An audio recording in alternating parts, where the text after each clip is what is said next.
Good morning friend, তোমরা সকালে কেমন আছো? জানি তোমরা সকালে খুব ভালো আছো, আমিও খুব ভালো আছি। জানোই তো তোমরা, মন বড্ড খারাপ। এসএসসি নিয়ে তো সব কিছুই খবর পাচ্ছ।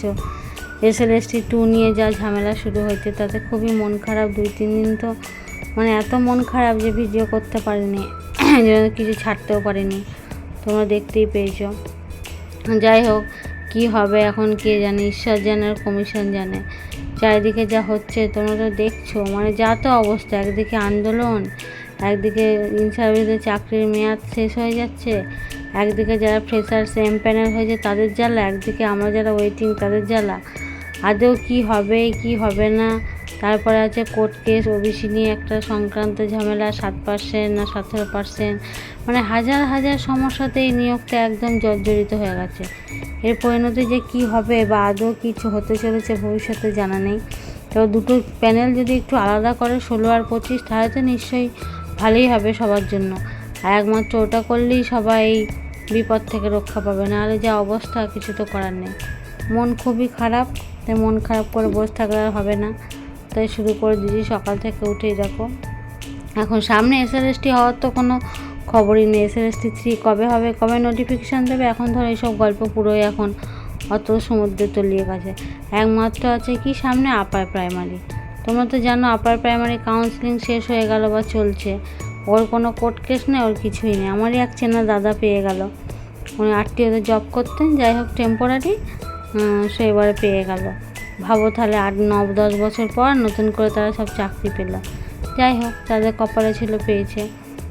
তাই এখন আপাতত আমাদের ফোকাস দেওয়া কথা আপার প্রাইমারিতেই, কারণ আপার প্রাইমারি নিয়ে তার কোনো সমস্যাই নেই। একমাত্র এটাই আছে যে কোর্ট কেস বিহীন, আর বাদবাকি তো সব কিছুই দেখো ঝুলে আছে। এমনকি পুলিশের পরীক্ষাটা এখন কোর্ট কেসে ঝুলে। যাই হোক, ওইসব ভেবে আর লাভ নেই। আর SLST 3 কথাও বেশি ভাবছি না। তো সাবজেক্ট পাওয়াটা ভুলবো না, সাবজেক্টের সাথে সাথে কিছু পড়তেই হবে। আমি এখন তাই আপার প্রাইমারির যে সিলেবাসগুলো তোমাদের আগের দিন দেখিয়েছিলাম, হিস্ট্রি, ভূগোল, জিওগ্রাফি, যাই হোক এইসব, আর সংবিধান, পলিটি, এইসব তো আছে, আর পেডাগগি, তাই এইসব দিয়ে এখন আবার শুরু করছি। সাবজেক্টটা পড়বো, তবে 1-2 ঘন্টা অল্প টাইমের মধ্যে। আপার প্রাইমারি তো সাবজেক্ট পরীক্ষা হবে 25 নম্বরে, তাই ওটা টুকটাক পড়বো। আদারওয়াইজ সবই এখন আপার প্রাইমারির বিভিন্ন সাবজেক্টগুলোই পড়ছি। তোমরা দেখতেই পাচ্ছ, আমি এখন একটা সহজ অনুবাদ শিক্ষক এই বইটা থেকে কিছু আমাদের সংস্কৃত অনুবাদ দেখে নিচ্ছি। বাচ্য পরিবর্তন, এই চ্যাপ্টারটা খুবই কঠিন, কিন্তু ভালো করে যদি বুঝে নিই তাহলে খুবই সোজা। তাই আমি এখন এই বাচ্য পরিবর্তন চ্যাপ্টারটা একটু ধরে নিলাম। সাবজেক্টটাকে যে একদম উড়িয়ে দেবো সেটা কিন্তু করলে চলবে না, কারণ আপার প্রাইমারিতেও 25 নম্বরের সাবজেক্টের পরীক্ষা হবে, ঠিক আছে? তাই এখন সাবজেক্ট নিয়ে আপাতত পড়া শুরু করছি। আর তার সাথে সাথে যেগুলো আপার প্রাইমারি মেন যে সাবজেক্টগুলো, সেগুলো এখন বেশি ফোকাস দিতে হবে, কারণ সেগুলোতে পাস না করতে পারলে তো হবে না, না? একটা নির্দিষ্ট মার্কস আমাদের পেতেই হবে।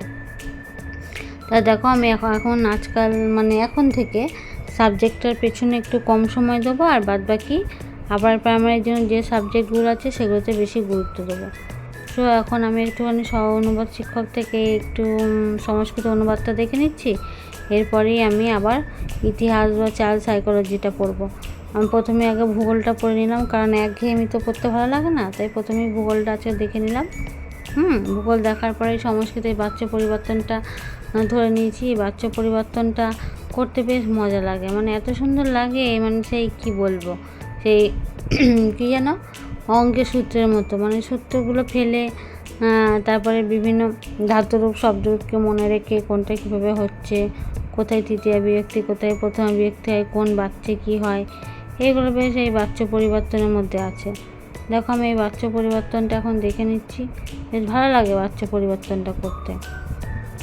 বাচ্চ পরিবর্তনটা হয়ে গেলে আমি পেডাগগিটা নিয়ে বসবো, কারণ সকালবেলা উঠেই তো আমি ভূগোলটা দেখে নিলাম, আর একই সাবজেক্ট পরপর পড়া উচিত না। যেহেতু আমি সকালে আগে ভূগোলটা ধরে নিয়েছি, তো এখন একটু সাবজেক্টটা ধরছি। এরপর যেই সাবজেক্টটা শেষ হয়ে যাবে তখন আবার আমি হিস্ট্রি বা চাইল্ড সাইকোলজি এটা দেখব। যাই হোক, এভাবেই পড়াশোনা এগিয়ে নিয়ে যাচ্ছি। কী করবো, কিছু তো করার নেই, না? কী বলবো, ঈশ্বর আমাদের এমন পরিস্থিতিতে ফেলেছে, কি আমরা একবার জাতকলে পিষে বসে আছি। এমনই আমাদের সময় আমরা জন্মেছিলাম, কি বলবো। কিছু বলার নেই। চারিদিকে শুধু হাহাকার আর আন্দোলন, তোমরা তো দেখতেই পাচ্ছ কি হচ্ছে বলো তো। টিভি খুললে, পেপার খুললে, ফোন খুললে সব সময় চোখের সামনে এক জিনিস ভেসে আসছে। কেমন লাগে, শুধুই মনে হচ্ছে যে এই বুঝি আশার আলো দেখবো, আবার সঙ্গে সঙ্গে সেই আশাটা নিভে যাচ্ছে। মানে কি বলবো, কেমন লাগে বলো।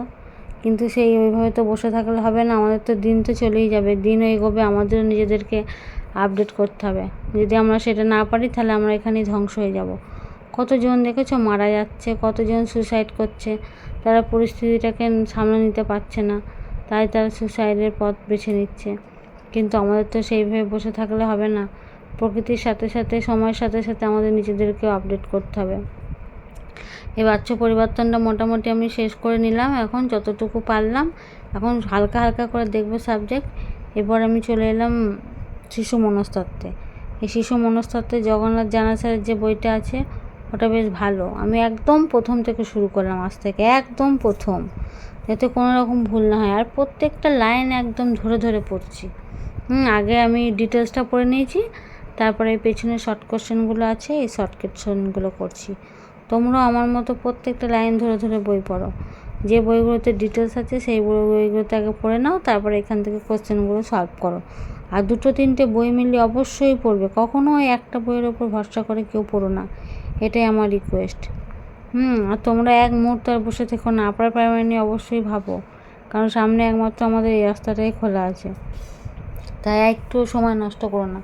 অনেকে বলছে, আমি শুনলাম নাকি সেপ্টেম্বর নোটিফিকেশান আসতে পারে, তাহলে আর তো বেশি সময় নেই। সেপ্টেম্বরে যে 2 মাসের মধ্যে এক্সাম হয়ে যাবে, তখন তো খুবই বিপদে পড়বো। তাই কেউ বসে থেকো না, আজ থেকেই শুরু করে দাও। আর সবাই অবশ্যই ভালো থেকো, সবাইকে ভালো রেখো। আর অবশ্যই আমার চ্যানেলটিকে লাইক এবং সাবস্ক্রাইব করতে যেন তোমরা ভুলো না। তোমাদের আগ্রহ যত বাড়বে আমারও তত আমি এগিয়ে যেতে পারবো। তাই তোমরা আমাকে আগ্রহ বাড়ার জন্য আমার পাশে থেকো। আজ এই পর্যন্তই, সবাই ভালো থেকো, টাটা, বাই।